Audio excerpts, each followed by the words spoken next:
5.30A, HVAC 101, chillers and VFDs and BACnet, oh my. The presenter for this session is Tim Skell, Senior HVAC Application Engineer of ABB Inc. Just a couple reminders, please remember to silence your cell phones during the session. To obtain your continuing education units, make sure your badge was scanned outside, and you'll receive an email at the end of the conference with links to the CEU assessments, and then you'll receive your transcripts. We appreciate the support of our AV sponsor, DC Taylor.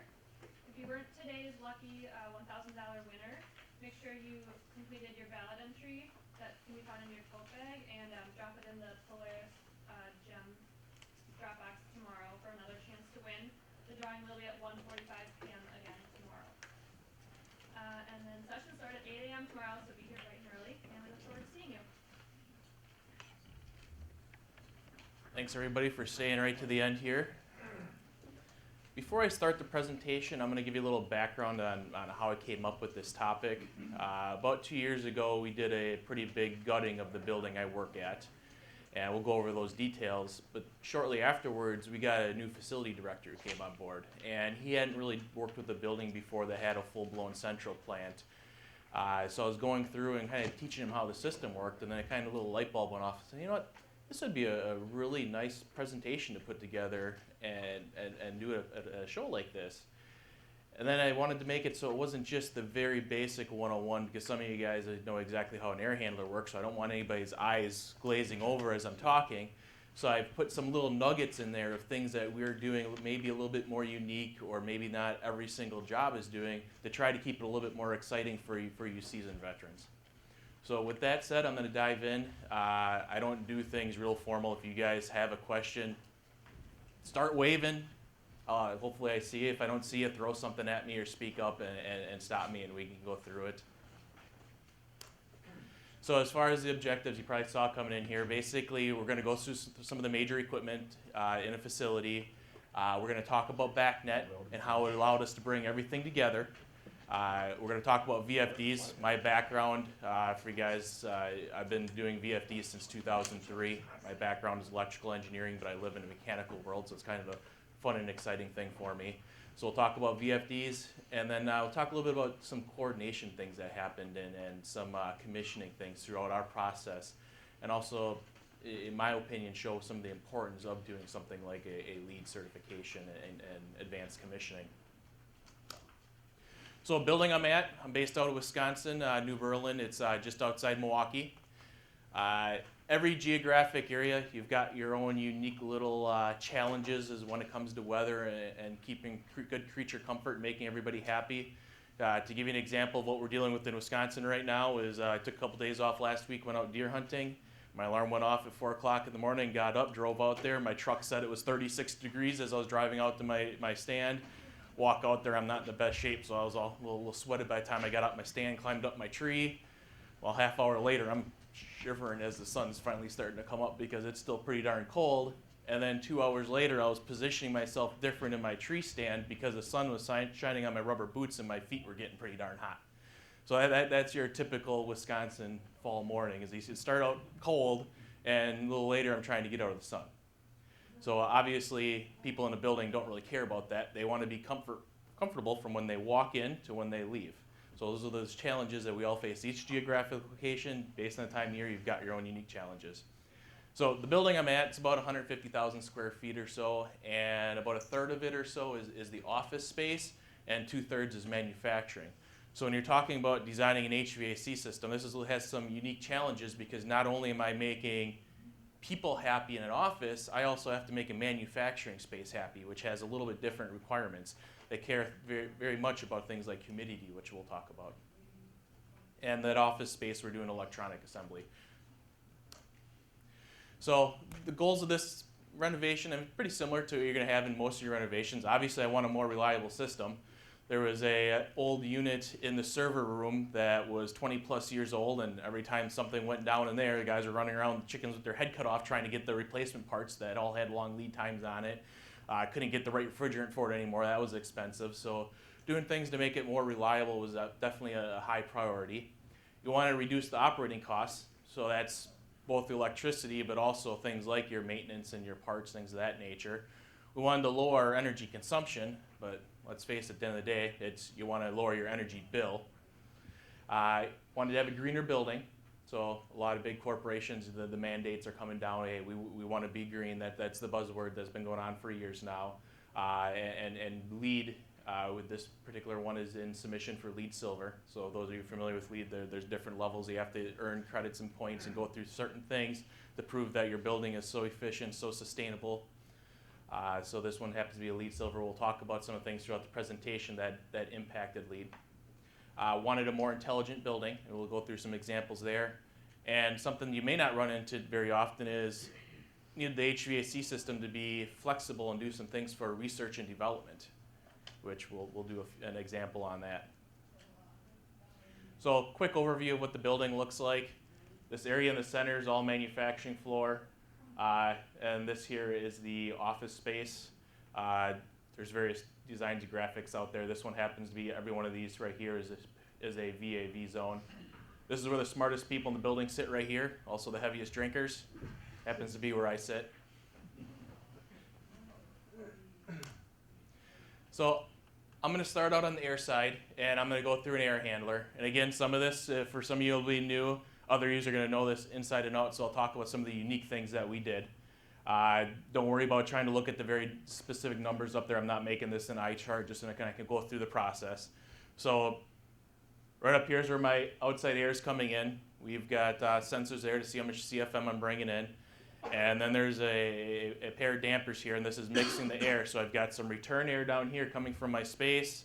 I got some outside air.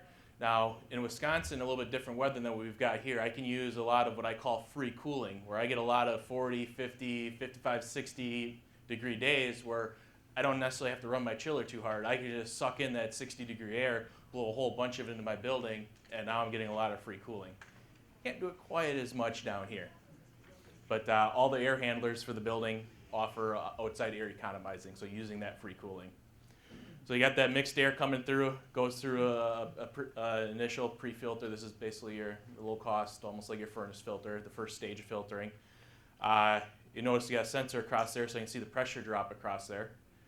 Anybody know why I'd want to have that there? Exactly, dirty filter. So initially, we had a really good contractor who sold our facility guys on, hey, here's the service contract for the next couple of years. Okay, we got that, but long term, the system is going to be set up to tell me when I have a dirty filter. So instead of changing that filter out every 3 months, we're going to have the automation system tell me when the filter needs to be changed out because now it's dirty. Next stage of that's just telling you what that mixed air temperature is at right there. And here's your supply fan.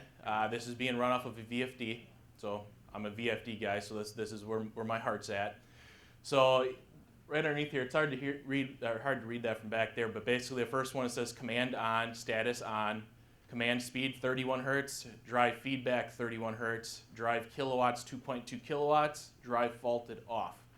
So traditionally, in a lot of older systems, and I still see guys doing it today, all those status points are all hardwired. They have a 4 to 20 milliamp or a 0 to 10 volt going into the drive. They got a 0 to 10 or 4 to 20 coming out of the drive for status. They might have an analog signal for kilowatts. They'll have a relay output from the drive to tell them if it's faulted or not, whether it's running or not. They'll have a relay input to the drive, an output from their controller to the drive for your start-stop. Our entire building, we use BACnet to do everything. So there's twisted pairs going into every one of my drives. I don't have the hard wires going in, hard wires coming out. So it reduced the installation cost. Also, it makes it a heck of a lot more flexible. So one of the things that the guys miss, now granted my background being a VFD guy, I'm very sensitive to a lot of things where some controls guys, this is good enough, and they move on. So what we're going to be adding is handoff auto status to the graphics and to our alarms. So over BACnet, you can look at a drive and see, am I in hand, off, or auto? Anybody want to have a guess on why it's important to know when somebody put a drive in hand mode? It'll run during unoccupied. Say that again? It'll run during unoccupied. Exactly. That VFD is going to be running when it's unoccupied. It also may be running faster than necessary. Somebody might have put it at hand and at 60 hertz, and now it's running at 60 hertz when they only need 40 hertz. So we're going to talk about later some energy savings involved here. So my background, I can't tell you how many job sites I've gone on where either the VFD's in hand mode when I walk into it, or the VFD's in bypass mode. So the VFD's not even the circuit, the motor's just running at 60 hertz across the speed.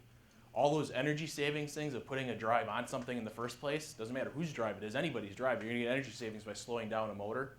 It's all out the window. So that's an example of an extra point I can get. And because we're doing this over BACnet, I don't have some expensive change notice where I have to go run an extra wire back through the system for status. It's literally just mapping to another point. So by having all this done over BACnet, really the sky is the limit because all that information is right there. Had somebody done this through just simple hardwiring using analog signals and 4 to 20 milliamps, this would have been thousands of dollars to add that extra point to all these different drives because you'd have to run the extra wire. Next up here is a chilled water coil and a hot water coil. Why do we put the chilled water coil first before a hot water coil? Exactly, dehumidification. So if I need to dehumidify, see, we don't do it as much in Wisconsin as you have to do it down here. You can overcool the air, get all that condensation on that coil, get that moisture out of the air, and then warm it back up to whatever you need your discharge air temperature to be. So that's why you put the chilled water coil first. So you can see on the graphics there, almost see that they're showing how much that valve is actually open. And then may not have it down here. In Wisconsin, we have to put recirculating pumps in all of our hot water just to make sure that I don't have things freezing up. It's harder to freeze water that's moving. So in the wintertime, if the system wasn't actually running, I might still be moving the water through my coil because I don't want it to be freezing and making my pipes burst, my coil burst. Another thing that I've got is freeze stats up in Wisconsin. We get some cold air, so if for some reason my hot water system wasn't working and I was having 30-degree discharge air coming out of there, I don't want to be freezing things up. So what I'm going to do is basically shut that air handler down, close this damper right here, and let her sit until somebody comes over and fixes it. This last item right here is for humidification. So not dehumidification, this is to add humidity. Anybody been to Wisconsin in the middle of the winter? A few? Anybody?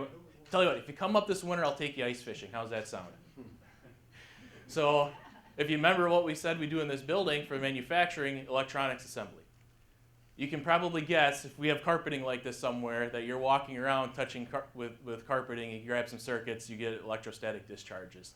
So electronic assembly, very bad to have static electricity. So the plant floor is very sensitive to humidity levels. So we actually have to add humidity in the winter to make sure that we keep it above a certain threshold to reduce the chances for those static discharges. So some of the things we're doing to be a little bit more advanced control. Right here we've got just your basic duct static pressure, and right now it's pretty low. Set point was only at a half an inch. We will reset that set point. So what we will do is we will look at all of our VAV box positions, and that's what this little bottom part is down here. And it says that my max, when I took this screenshot, the most open any of my VAVs was at 73.6. So what happens is if I notice all my VAVs are starting to pinch down, well, my zones are all satisfied. You know what? I don't need to be at 1 1/4 inches. Let me drop it down to 1 inch of static. Oh, it's still, everything's pretty satisfied. Everything's pinched down. Okay, 3/4 inch. So you can find those sweet spots, those little extra things you can do just to make your system just a little bit more energy efficient. There's 3 different alarms here. So this particular air handler has a freeze alarm, a smoke alarm, and a high static cutout. I'm feeding a VAV system with this particular unit. So if I have safeties in a system, do I wire that back to the VFD, or do I wire that back to the main building controller, or the controller for that air handler?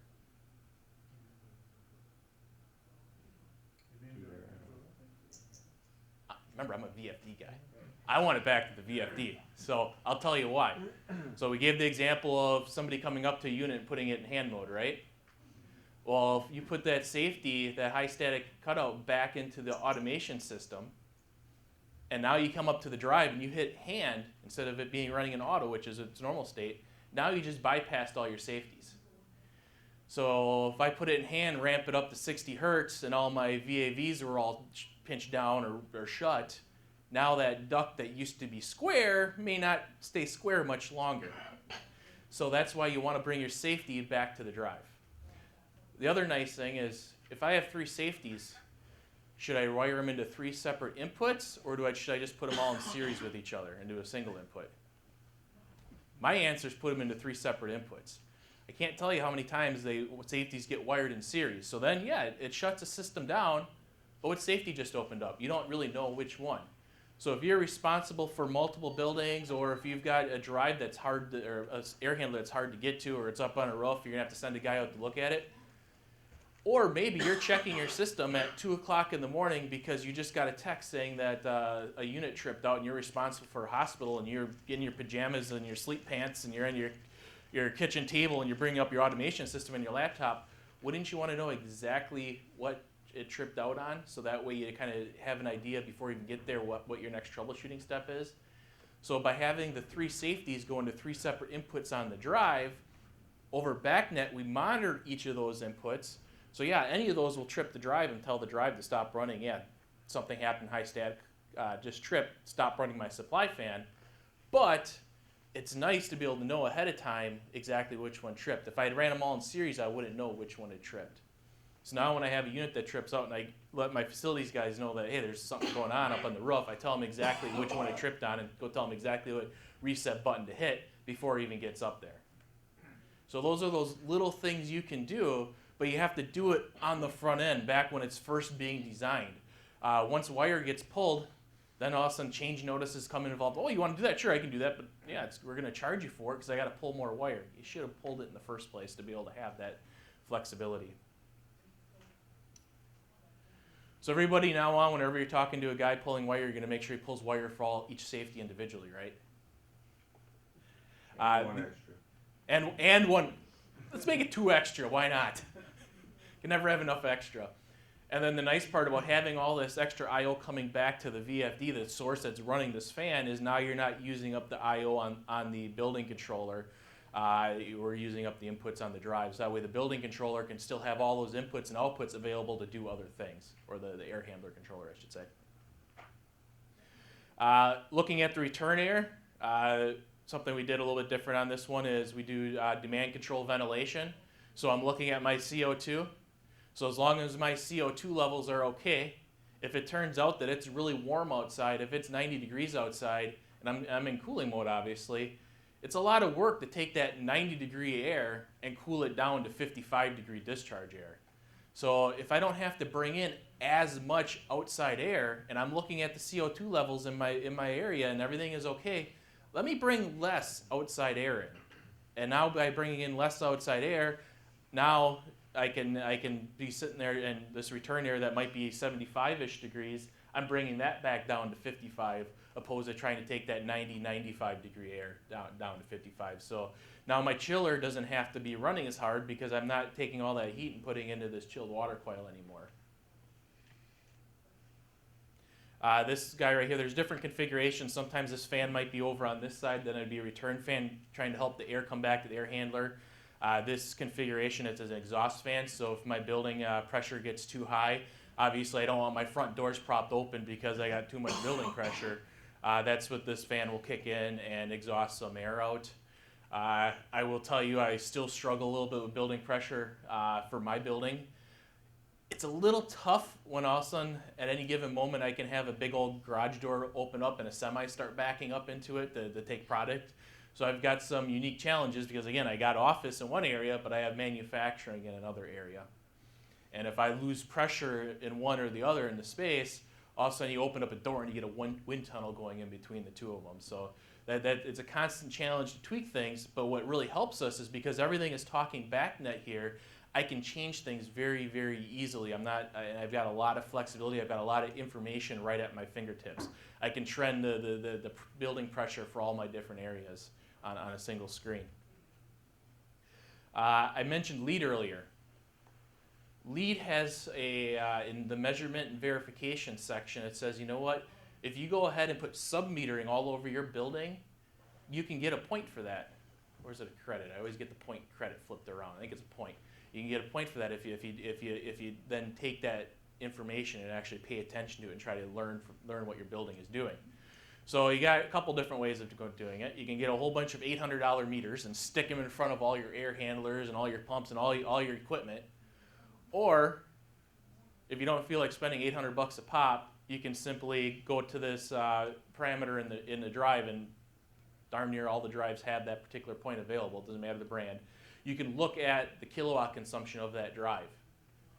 And that drive happens to be by far the biggest load on an air handler. So you can use that as part of measurement and verification, and basically you're sub-metering your building by looking at the power consumption of the VFDs. So you can literally save thousands of dollars in metering costs and help you get LEED. The first screen was the actual air handler itself. It's now discharging air out to different parts of your building. Each area has its own VAV, variable air volume, so that basically is going to close off to limit how much air is going into a specific space. So if it's plenty cool in an area, it's going to say, okay, I don't need as much air. Instead of having 600 CFM in there, I'm going to go down to 200 CFM or whatever the design limit is based on the ASHRAE standard. And then this is for then there's a hot water reheat coil in there. That's for the person who likes it a little bit warmer in their office. So everybody likes most of the people all like their office sitting there as cool as possible. Then you get the one person who likes it at 74, 75 in their office.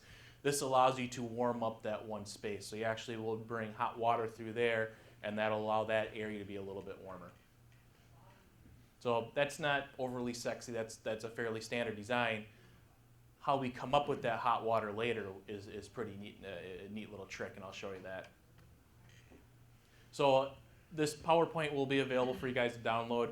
The way I set this up is if you go ahead and you get the PowerPoint and you want to talk about and say, oh, what did we talk about on that slide? The next slide will be a bunch of different bullets of the high-level things we did on this particular unit. And it's also a good check for me to make sure I didn't forget anything. A question. Sure. Did you say there was a circulating pump on the hot water coil? Yes. On every air handler? Yes. Every unit outside. So if it's inside, actually, even our inside unit does have it, just in case we've got some really, really cold air coming in from the outside air economizing. And that's just a nature of the beast of geographically where I'm at. So the pump guys love having air handlers shipped to Wisconsin, right?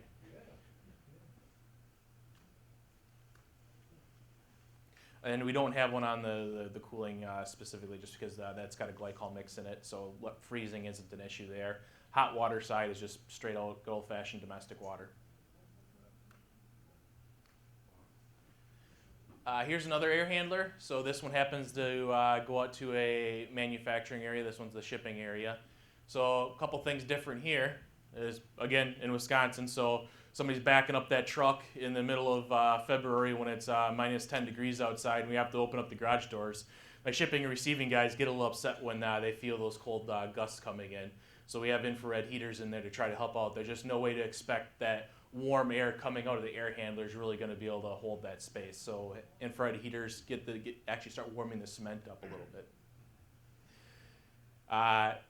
And this is an example where things worked, but they didn't quite work until we went through the advanced commissioning required for LEED.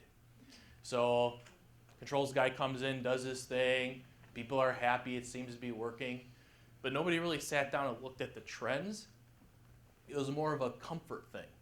So what ended up happening is this cooling was set at 73 degrees. So if we were too far off of 73 degrees, the chilled water valve would open up and the fan would speed up to get more cool air in there. But as soon as it hit 73 degrees, there was really no hysteresis in there, and all of a sudden the chilled water valve would close. And of course, then it would get too warm in there. Now all of a sudden the chilled water valve would open back up, and it would do its thing. As long as it was above 73, it'd start cooling. But as soon as it got to that 73 set point, chilled water valve would close. Nobody noticed it because everybody was fairly happy, and well, if somebody was complaining about it, it might have been because they thought the door was open and we had a gust of air coming in. So through the LEED process, we had a commissioning agent come in and take a much closer look at it and find those type of things. And he started looking at the trending of it and said, hey, yeah, this is a problem. This needs to get fixed. And then we also went back and started looking at the trending on the loading on the chiller, and we found that the loading on the chiller was slamming high load, low load, high load, low load. And we were able to come back and saying, okay, yeah, that's exactly what was happening, is as these valves were swinging all over the place, the chiller was swinging all over the place to make everything happy. So everybody felt comfortable in the room, but the system wasn't optimal and it wasn't very efficient. So that was something that the commissioning agent was able to capture for us and say, okay, yeah, this should definitely be improved. So anybody who says, yeah, LEED is just a piece of paper and it doesn't do anything for you, it's good to have that another set of eyes come in who may not be familiar with the project from start to finish and can kind of look at things that the first group of people kind of just glance over because they've been on the project for so long. It can be staring them in the face and they don't see it. So there's definitely value there. It's not just a piece of paper. We don't do demand control ventilation on this one. We don't bother looking at CO2. CO2 doesn't really tell me much about that semi that just backed up that was pumping maybe some diesel fumes working their way into the area. So I want as much airflow through that area as possible. So demand control ventilation is mainly just for the office area. So that was the air side. I'm going to go into the water side now. And I'm going to start, right here is our chiller. So for those who don't know, chiller, basically, you make cold water. Side effect of when you make cold water, you end up making warm water too, and you got to pipe that somewhere. So we're going to start on the cold water side. I'm very briefly going to skip this big guy up here. So in a typical situation, cold water comes out of here, chilled water, that's the chiller. Comes out, comes down here, goes this way, and it goes out to all those air handlers, provides them the chilled water so they can cool the air and make everybody nice and comfortable. Then the chilled water comes back and works its way back up to the chiller. The chiller does its thing and cools that water down again because it had warmed back up. So that's your standard. So what's unique about this is, one is we have thermal storage. That's a fancy way of saying we have a really big ice cube on the side of our building, a big old tank that basically holds a bunch of water, and you got pipes going back and forth.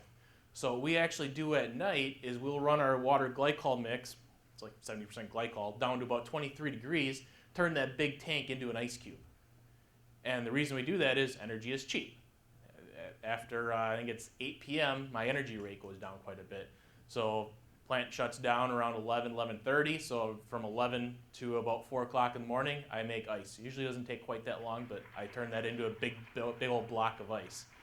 So now during the day, when energy is more expensive, I can use that big tank to help cool my water.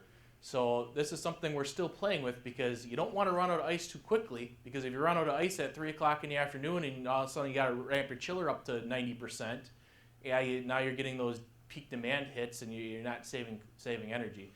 So what you want to do, or saving cost actually, so what you want to do is make sure you use your ice optimally. You don't want to have ice left over at the end of the day because you weren't aggressive enough with it, you wasted it, but you don't want to run out of it too soon. The challenge I have is I also have a manufacturing floor. When they take a 1,000 horsepower VFD and run it for 2 hours, that really skews the energy usage for my building. So one of the variables I've got, and we're still working, is how do I coordinate with those guys and now implement the manufacturing schedule into my automation schedule so I use ice appropriately. We've set a few peak demand charges recently that are costing us, I think it's like $5,000 or $6,000 a month right now because of an oops. So we're trying to make sure we don't have any more oopses going forward.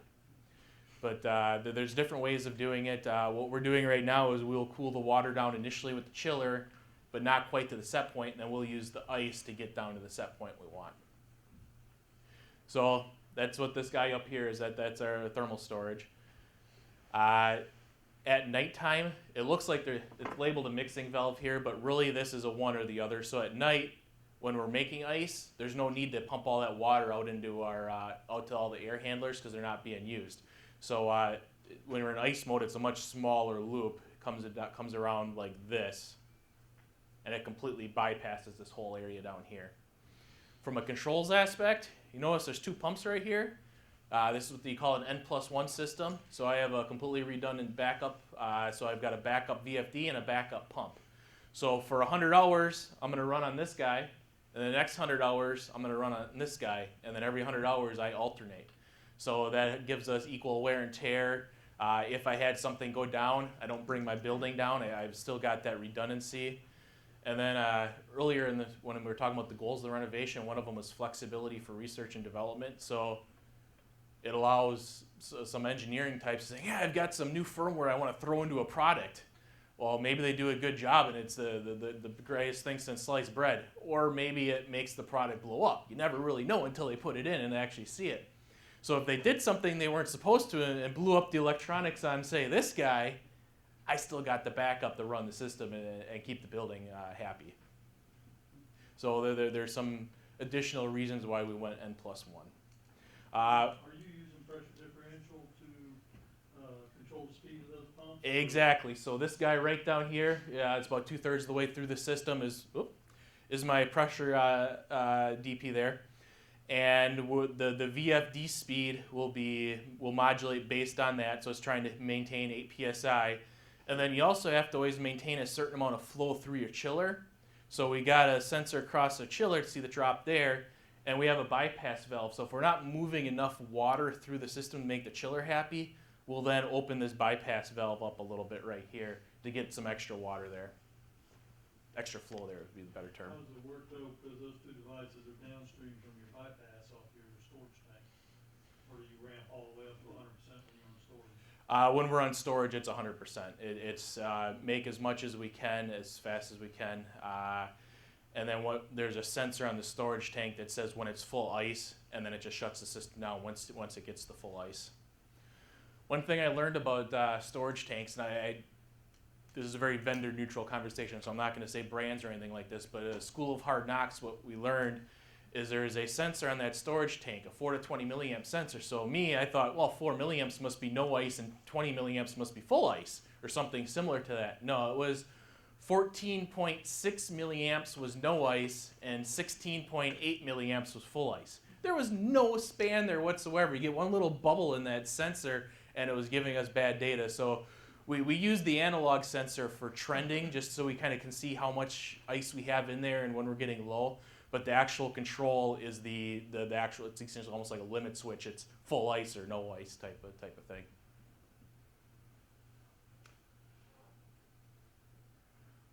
And these VFDs are on these particular pumps here. There's just a few things showing on their start stop on, status on, speed, and whether it's fault or not. But it's the same thing. On that, there's over 70 points of information available via BACnet. So if I want to put kilowatts on this screen so I see how much power is being consumed, I can do it. If I want to trend the kilowatt consumption, use it for analytics, learn things about my system, it's all there because they're all talking BACnet. Even if I didn't come up with the idea right when we did the commissioning, it's very easy to add after the fact. So that was the chilled water side. I'm going to go on the condenser water side, your warm water side. So if I'm going to make something cold, I'm going to end up making something warm as a side effect. It's physics.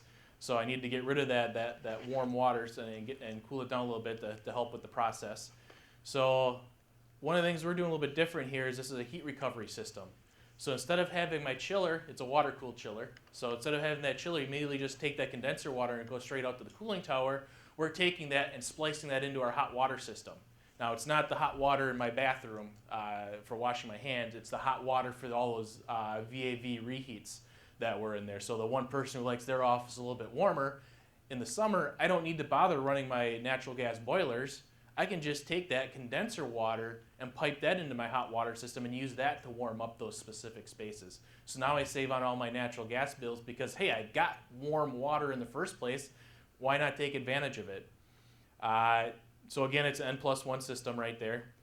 This guy right here is a plate frame heat exchanger. So because my next stage is to go out to the cooling tower to then cool that condenser water through evaporation. You put a lot of chemicals in there. I'm sure a lot of you guys have heard of Legionnaires and all that fun stuff. So you're putting all those chemicals in your tower. I don't want that working its way into my hot water system. So we have a plate frame heat exchanger there to basically make two loops. So here's a loop, and here's my second loop. Note that we then run our condenser water a little bit warmer than normal. So we're playing with values to figure out where that sweet spot is to make sure that it runs the most efficient, yet I still have enough warmth there to warm up certain areas, but it usually runs around 90 to 95 degrees is where we run our condenser water, which is warmer than where you're normally going to be trying to run it. So you have to have the equipment up front designed to be able to handle that warmer temperature. So cooling tower right there. I'm a VFD guy, so you think there's a VFD in the tower? Yeah, of course. So the control for here is the water sensors, actually, or water temperature sensor is actually wired back to the VFD. The VFD does the PID loop on it, so that way the intelligence is right there on the tower. So the VFD will ramp the fan up and down as necessary. And I mentioned earlier that when I first started out and I was giving a talk to my facilities guy, he wasn't overly familiar with these type of systems, and we're still in the stages where we could still look at making changes. So I said, well, let's look at something we could make this easier for you. So Wisconsin, it's cold in the winter, so we drain our towers. So that's just another thing he's got to worry about. So what we decided to do is say, well, let's set up an automatic drain.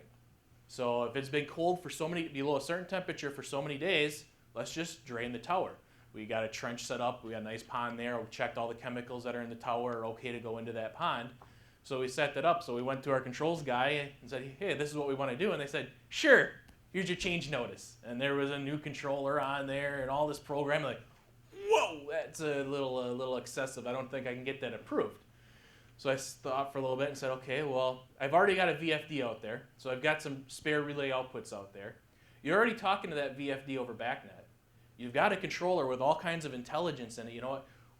Why don't you, in that existing controller that's already out there, write a little bit of extra code that looks at the temperature, looks and does the logic of how many days it's been below a certain temperature.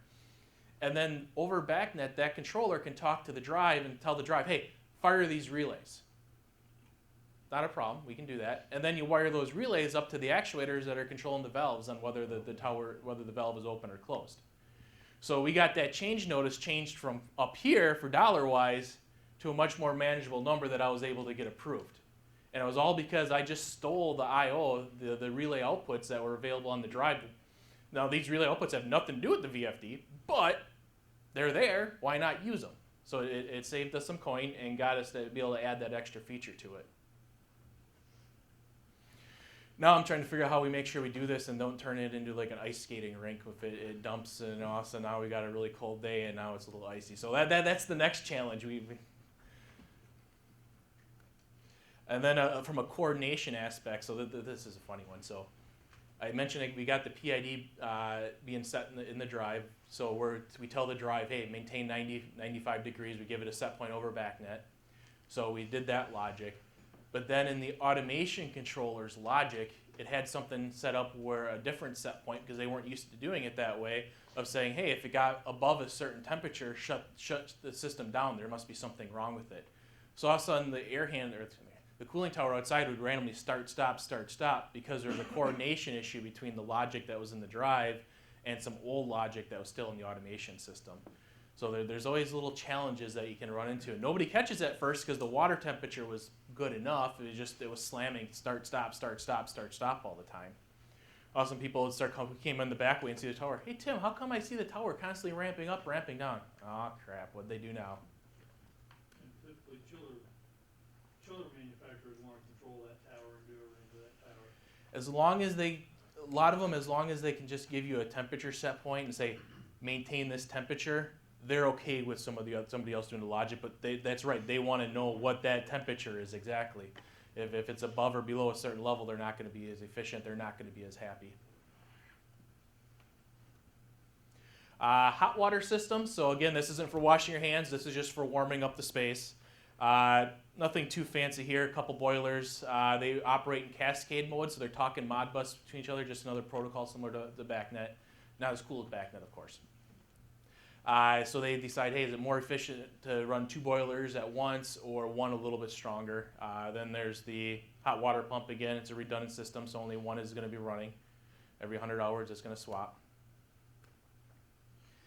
And then this happened to be another one of those R&D things. So basically, you're going to be running a 1,000 horsepower drive. Yeah, that generates a lot of heat, so why don't we build a shack around it? So we had to have a dedicated air handler for that shack. Nobody wanted to spend the money to actually put additional cooling in there. So they said, well, just move a whole bunch of air. So that's essentially what this is. This moves 60,000 CFM of air into a really big garage, essentially. It's a bit of a wind tunnel in there, but it maintains it. So, but that gives you flexibility. So I mentioned, again, R&D wanted some flexibility with our automation system. Well, they can program some numbers in here in the winter if they want to test a product and have it run in an ambient of 20 degrees. Well, shoot, I can bring in enough air from the outside in the middle of the winter and make it 20 degrees in that room. And this is just the power of communications. So contacted Wisconsin Electric, a power company, said, hey, we're doing a big renovation here. I'd like to be able to see real time what my power consumption is. They said, oh, you got an old meter, but we're in the process of changing meters out. We'll come over and put a new meter in. So that meter talked Modbus. So we had a controller talk Modbus to that meter, and then that controller talked BACnet back to our automation system, so I could see real time exactly what my power consumption is for the building. Kind of important when you're trying to do things like thermal storage, ice storage, and be able to minimize those peak overshoots. You have to really know exactly how much power your building is drawing at any given moment. So not something you normally think of in your automation system, but a very useful tool having access to that as far as doing my thermal storage.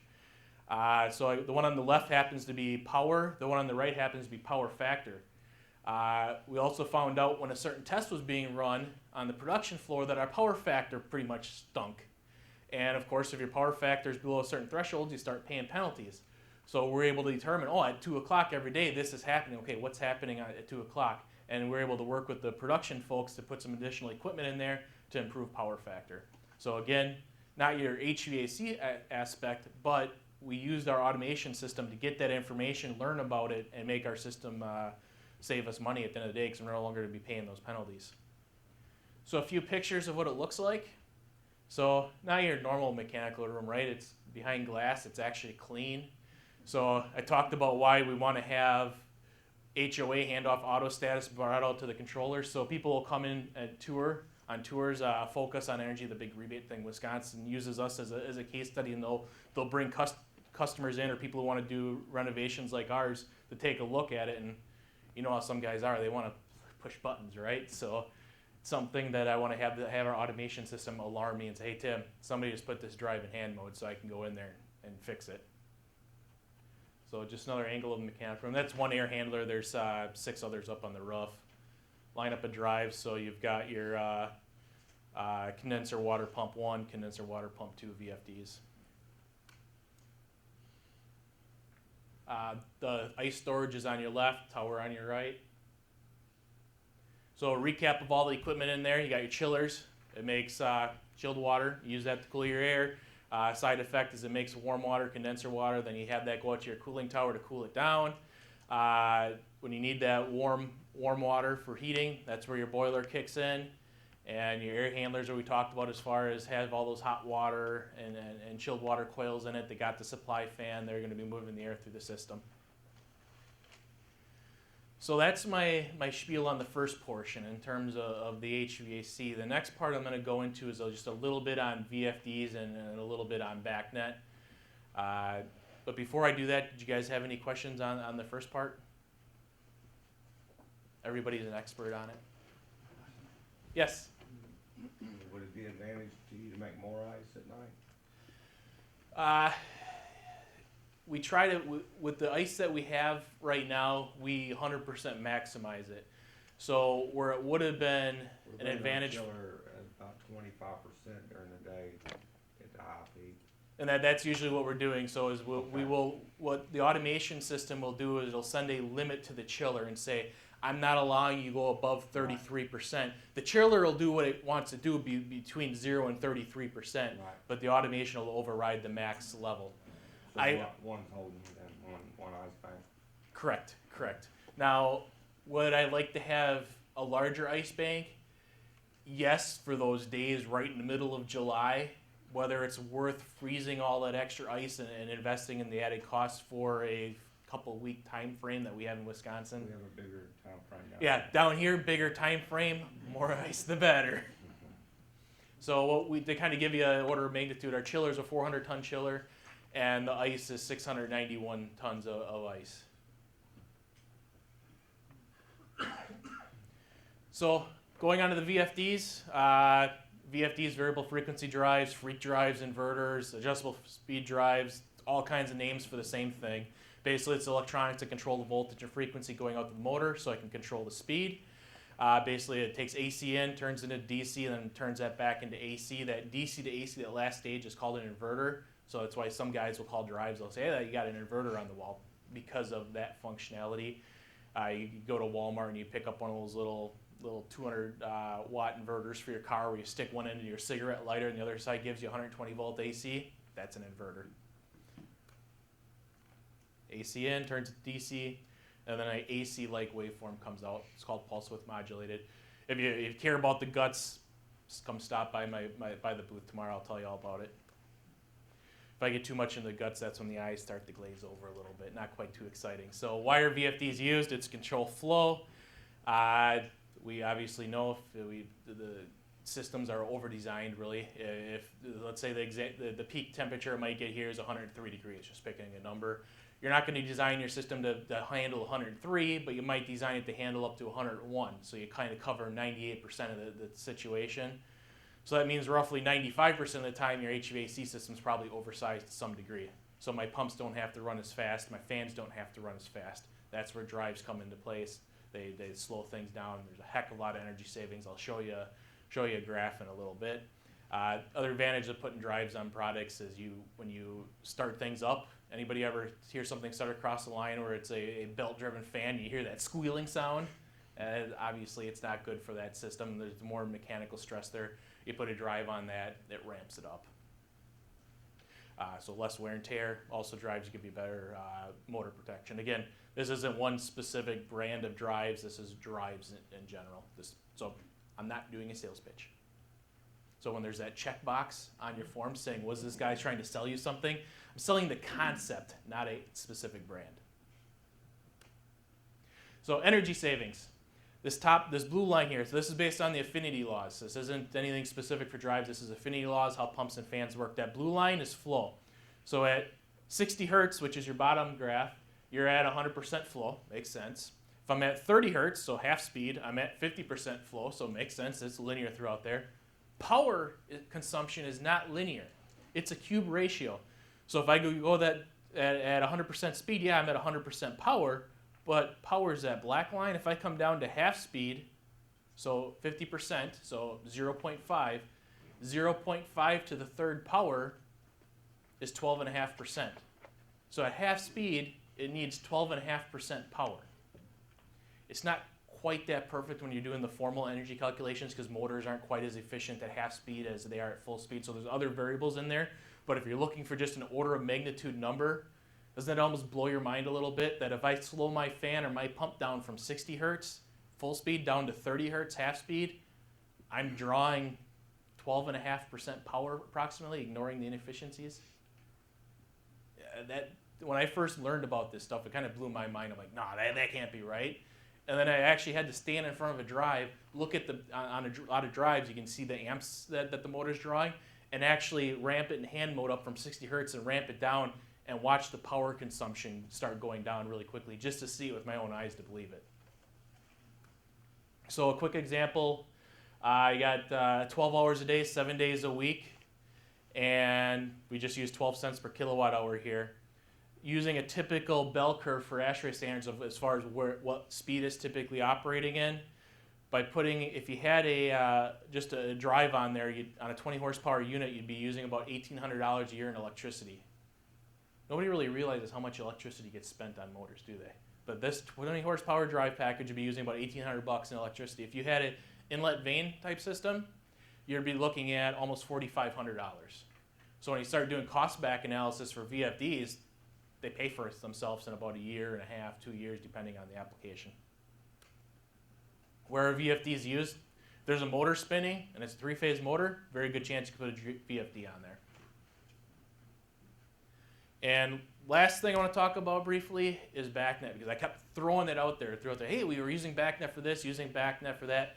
BACnet is an open protocol. So what happened in the early days is somebody would kind of get locked in with a certain vendor. Okay, this vendor did everything initially in my building. If I want to make a change, I have to go with that vendor. I have to go with their product. The industry didn't like that. The industry said, no, I want something that's an open protocol so I can use vendor A, vendor B, vendor C in my building. I'm not stuck with one guy. So that's what helped push BACnet. So it doesn't have to be, I can take a VFD from my manufacturer, a VFD from a competitor, and a VFD from a third competitor, put them all on 3 separate fans or pumps next to each other, all on a common BACnet wire, and that automation system can talk to all 3 of them with no problems at all.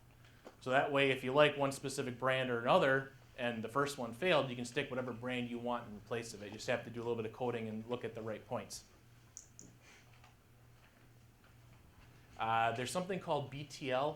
If you stop by the BACnet booth either today or tomorrow, you'll see a big BTL sticker out there. What that is BACnet testing labs. That means a third-party lab has actually gone through and tested the BTL on a product. So every once in a while I hear a horror story. I tried using BACnet and it didn't work with this product, and I find out what brand it was. It was some lower cost, off-brand, hadn't gone through the BTL testing.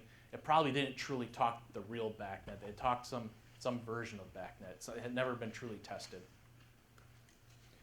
From a VFD's point of view, I mentioned in our building, everything was over BACnet.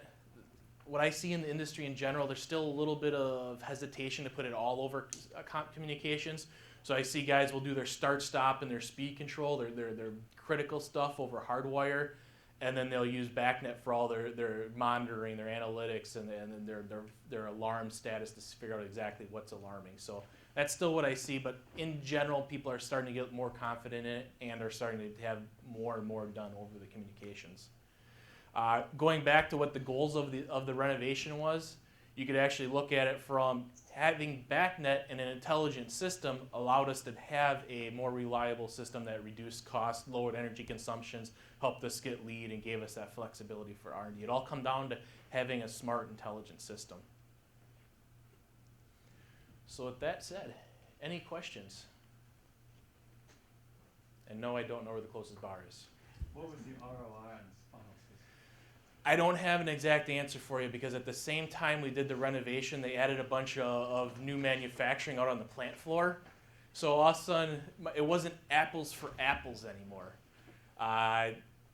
The best, when I was looking at our energy bills from before and after, it was about a 20% cut when roughly the manufacturing was the same.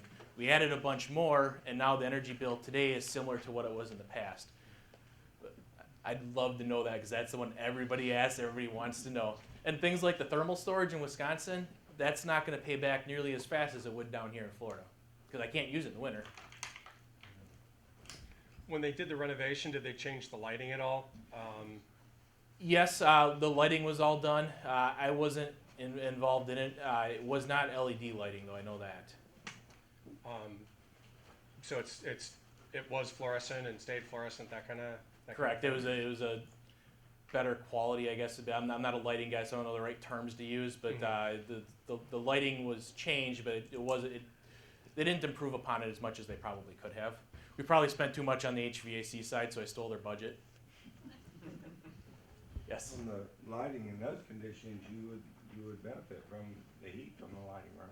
Agreed. Instead of going to an LED or induction or something like that. There's definitely advantages in going to an LED and having the heat load. Well, I'm just saying, if you were with a halide or something that's producing a lot of heat, you could use that heat in the winter, right? What's surprising is even though we're at, because of all the manufacturing going on, I'm in cooling mode the majority of the time, except for those -5-degree days or those single-digit days. If it's 35, 40 degrees outside, I'm actually in cooling mode, and I'm just sucking in that 40-degree air. I didn't initially believe it until I actually saw the system. Like, oh, why are all the outside air dampers open right now? Oh, we're using that. Pipe at the top of the building sucking the heat down, but you're wanting cool still. Right. Wow. Lights are typically poor heaters anyway. Yeah. It gets hot when you get up. Oh, it gets hot, but it's not an efficient heat. When you purchase motors, do you purchase motors with shaft grounding rings? We did not. What we made sure we did is we had a ground wire from the motor back to the drive. So the reason you asked that is shaft grounding rings are to help prevent bearing currents from occurring. Bearing currents can happen when you have motors hooked up to a drive. You get a potential that builds up between the stator and the rotor of the motor. and that potential builds up, then it discharges through the bearing. It's a little mini lightning strike, essentially. Eventually, it'll start pitting the bearings. Most of the time when there's that problem, it's because they had bad wiring practices at the job site. If you run a ground wire from the motor back to the drive chassis, so all that potential could just go straight back to the drive, opposed to trying to find another path to discharge to ground, you usually don't have problems. So we didn't add the ground shaft bearing.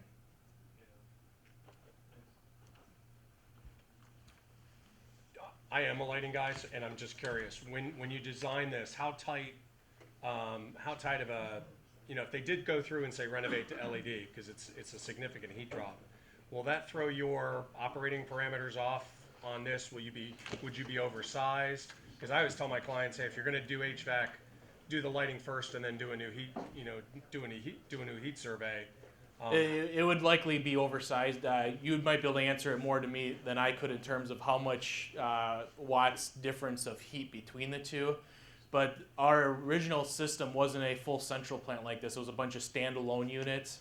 So the new system versus old system weren't apples to apples. So the HVAC was going to get done one way or the other. But I agree, if you're going to start at a basic level doing the lighting first, you're getting rid of a specific heat load. This being a manufacturing plant, there's so many other variables in there as far as what type of electronics are going to be tested that day. There's all those other things in there too. That lighting is a smaller percentage, but I agree with you.